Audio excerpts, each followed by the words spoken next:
예수를 믿는 것은요, 쉬운 일이 아닙니다. 예수님을 믿는 것이 생각보다 굉장히 어렵고요. 아주 신비스러운 일이 바로 이 예수 믿는 일입니다.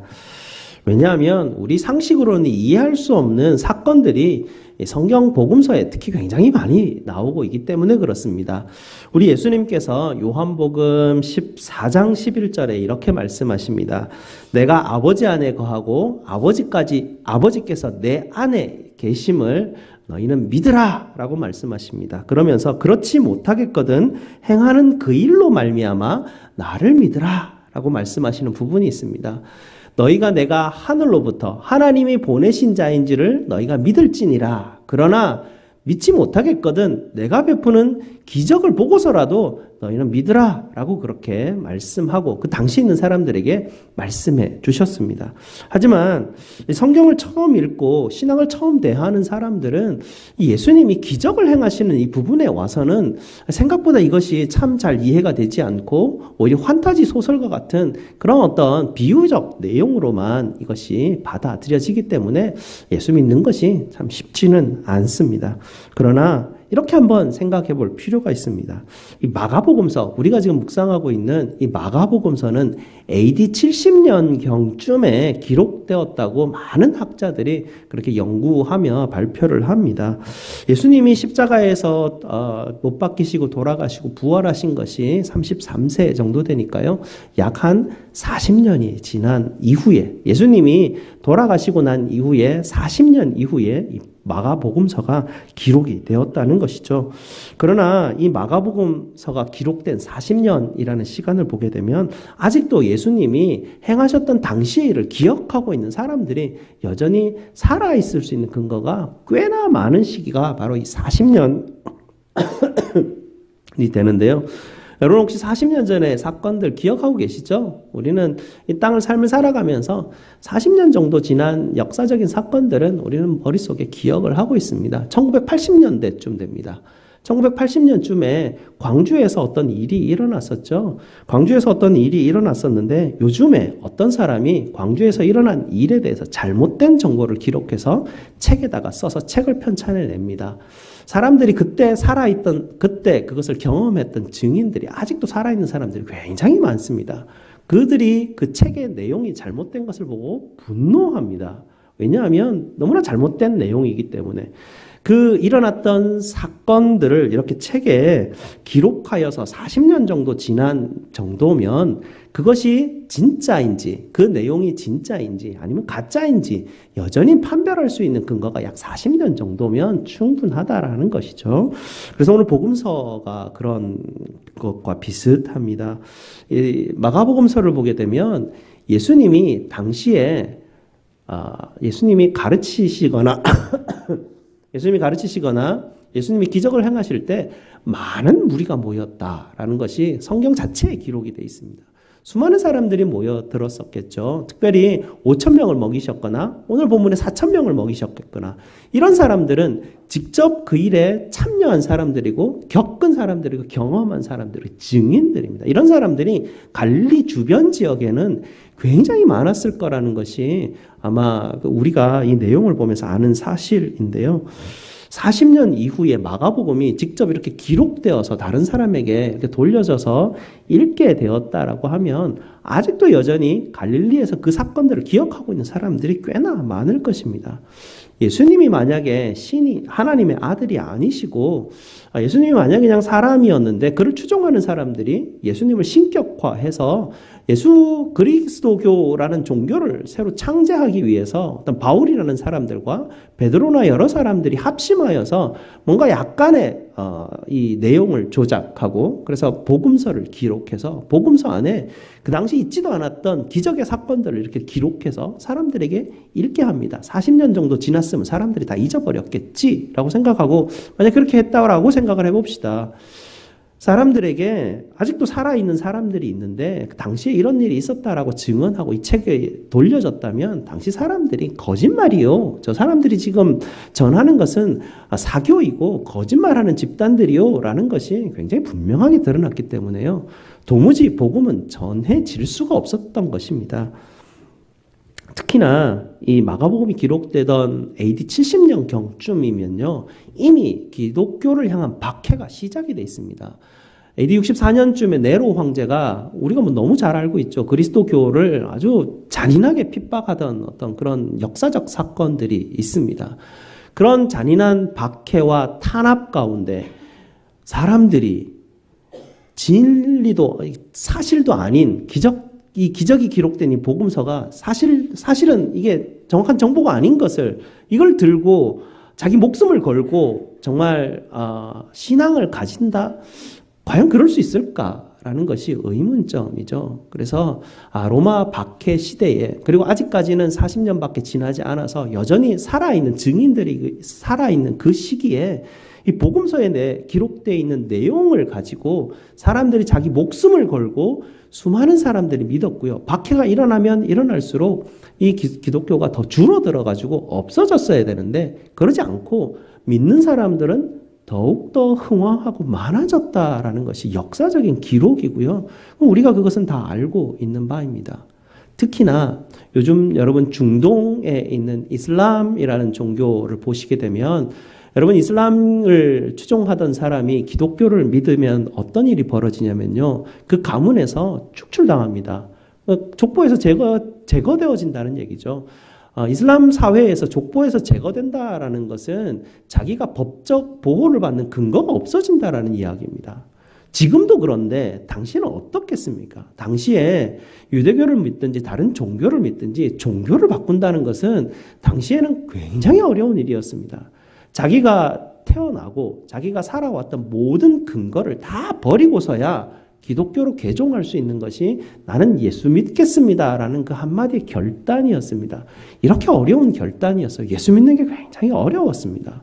예수 믿는 것은 정말 신비로운 일 가운데 하나였는데요.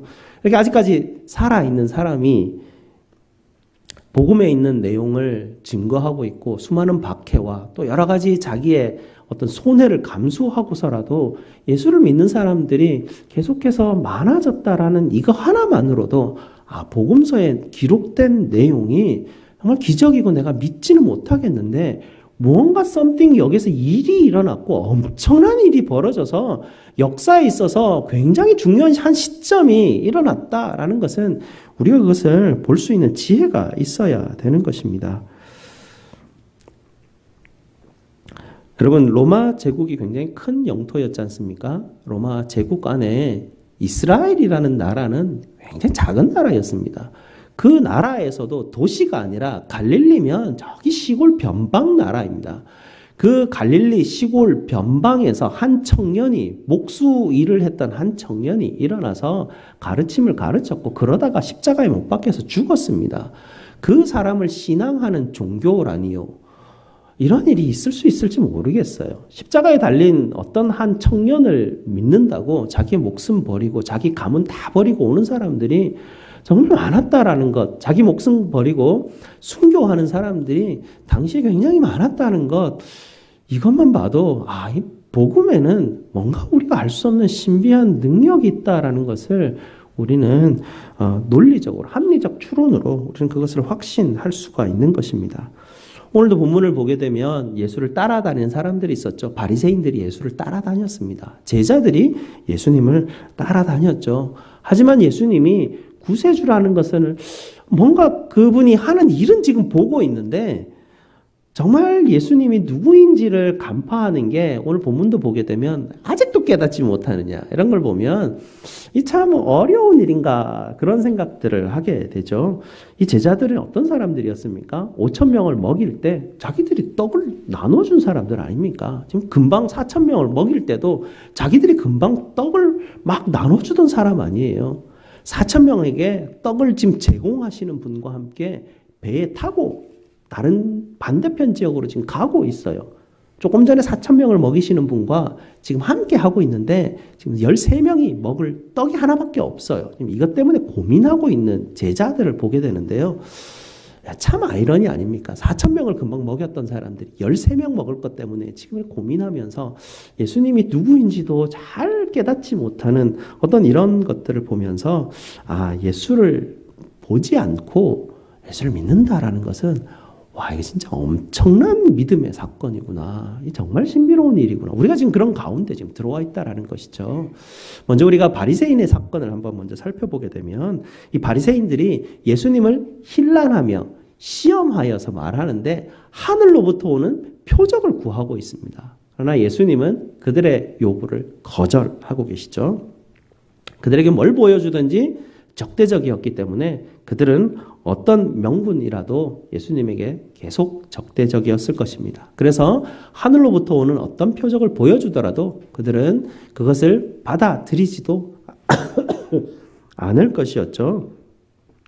생각을 한번 해보시기 바랍니다. 이 물리적인 법칙이 돌아가고 있는 세상 안에 이 물리적 법칙 바깥에서 들어오는 어떤 한 존재께서 물리적 법칙 바깥에 있는 무언가를 가지고 들어와서 그 안에 있는 사람들에게 뭔가를 보여준다면 과연 그걸 볼 수 있고 깨달을 수 있을까? 조금 더 설명을 해보면요. 우리가 가끔 SF 영화를 보게 되지 않습니까? 그렇게 되면 거기에 가상으로 외계에서 온 사람들이, 외계인들이 굉장히 뛰어난 기술들을 가지고 오지 않습니까? 그래서 그 뛰어난 기술들, 우리가 뭐 상상하지 못하는 기술로 가지고 이 지구인들에게 뭔가를 얘기할 때 지구인들이 그 외계인들이 하는 그 기술을 전혀 깨닫지 못하고 이해도 할 수 없는 그런 장면들을 우리가 보게 됩니다. 우리가 넘어선 차원에 있는 일들은 우리가 알 수가 없어요. 우주 바깥에 있는 분이 우주 안으로 들어오셔서 우주 바깥에 있는 일에 대해서 지금 이야기하고 계시는데 바리새인들은 자기들이 그것을 다 안다라고 지금 생각하고 있습니다. 예수 당신이 지금 하늘로부터 오는 표적을 우리에게 보여주면 우리가 당신이 보여주는 표적이 이것이 하늘로부터 오는 것인지 아니면 아닌지 우리가 당신을 판단하리라. 우리가 당신을 인정해 주겠다라고 말하는 그런 지금 교만의 말을 떠는 것이 바로 지금 예수님에게 지금 요구하는 것들이죠. 바리새인들은 예수님을 인정할 마음조차 없는 사람들입니다. 이런 사람들을 향해서 예수님은 설명하려고 하거나 변호하려고 하거나 뭔가 이렇게 증명하려고 하지는 않으셨어요. 예수님은 항상 무언가를 선언하셔요. 뭔가를 이렇게 나는 뭐뭐다라고 선언하시면서 그걸 보여주세요. 뭔가 기적을 행하시든지 어떤 행위를 가지고 보여주십니다. 나는 이 사람이다. 나는 이런 사람이다. 그리고 보여주시는 분이 예수님이셨습니다. 예수님이 하시는 말씀을 요약해보면 나는 하늘로부터 왔고 하나님이 보내서 왔고 나는 하나님의 아들이다라는 것이 핵심 요약이죠. 예수님 그렇게 주장하셨어요. 나는 하나님의 아들이다. 여러분 생각을 해보세요. 이 땅 가운데 누가 와서 나는 하나님의 아들이다 라고 주장하는 사람이 있어요. 논리적으로 두 가지 현상이 일어납니다. 하나는 저 사람이 미쳤든지 저 사람이 진짜 하나님의 아들이든지 둘 중에 하나밖에 없어요. 다른 옵션은 없어요. 논리적으로. 나는 정말 하나님의 아들이다 라고 말하는 사람은 둘 중에 하나밖에는 딱 두 가지 중에 하나에 해당하게 될 수밖에 없어요. 그러면서 예수님은 나는 하나님의 아들이다 라고 말하면서 그 하나님의 아들의 권세를 지금 하나씩 계속해서 제자들과 바리새인들에게 지금 보여주고 있는 것입니다. 나 미친 사람 아니라는 것을 예수님은 계속해서 보여주시고 나는 하나님이 보내서 온 사람이고 나를 믿는 자는 정말 죄를 사함을 받고 이 땅 가운데서 정말 영원한 생명을 얻는다라고 예수님이 그들에게 전하셨습니다. 하나님 나라가 가까웠고 회개하고 복음을 믿으라 라고 주님이 주장하시고 그들에게 가르쳐 주셨습니다.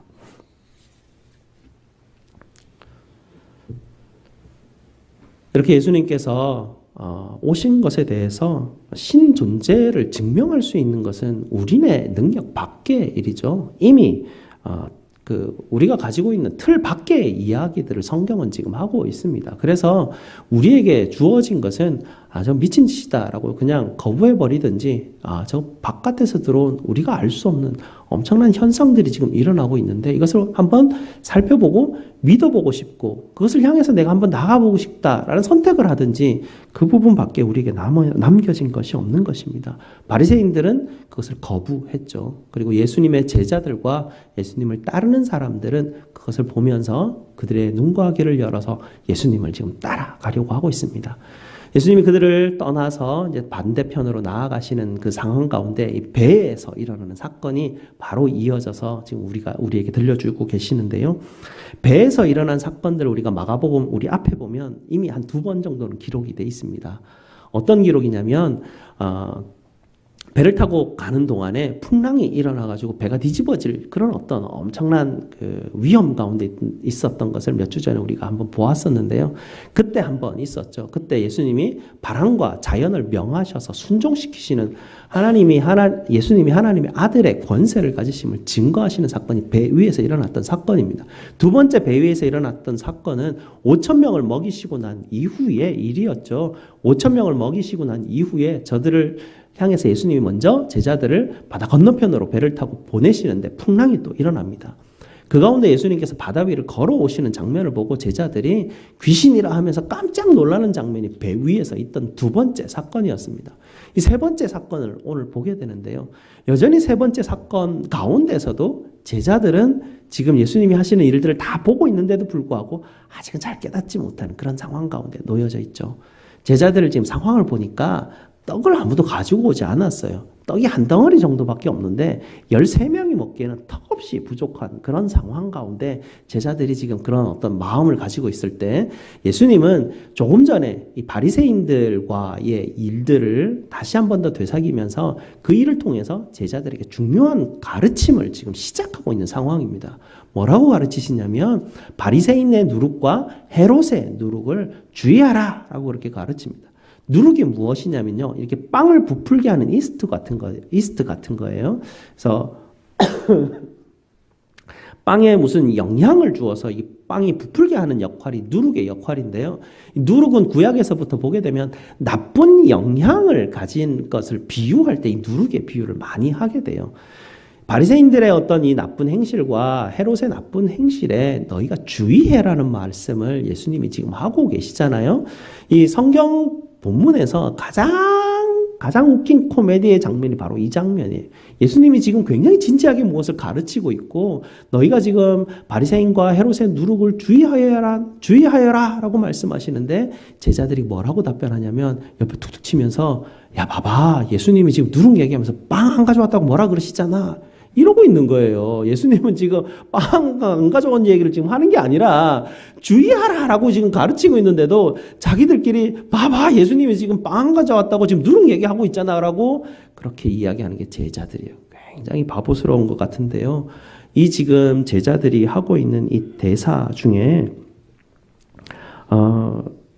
16절 말씀이죠. 이는 우리에게 떡이 없음이로다 라고 말하는 이 대사가 정말 기가 막힌 대사이고요. 이 대사가 우리의 현실을 너무나 극적으로 잘 보고 볼 수 있도록 가르쳐 주고 있습니다.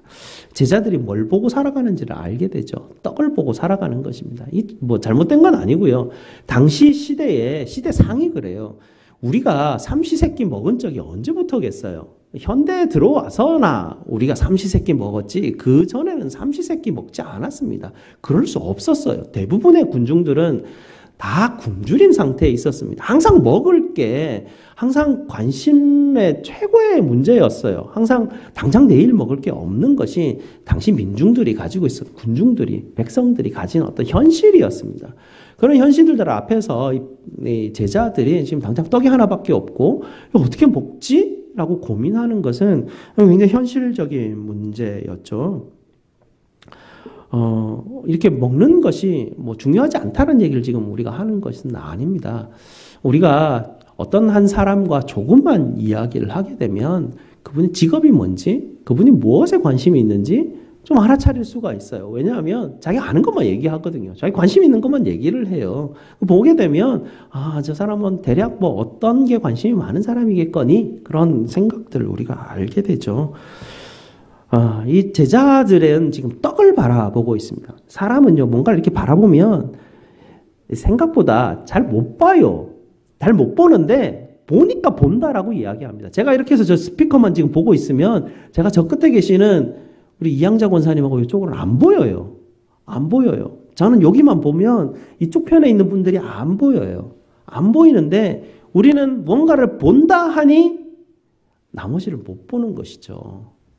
그런데도 불구하고 내가 볼 수 있다라는 어떤 그 하나의 사실 때문에 나는 다 볼 수 있다라고 그렇게 착각하고 살아가는 것이 우리네 인생이라는 것입니다. 예수님이 지금 그것을 우리에게 막 두드려서 너희가 눈이 좀 열려라라는 것은 너가 보고 있는 것을 보지 말고 눈을 좀 이렇게 열어가지고 예수님이 지금 뭐라고 말씀하시는지 그걸 한번 살펴보라는 얘기입니다. 마음을 좀 열어보라는 얘기죠.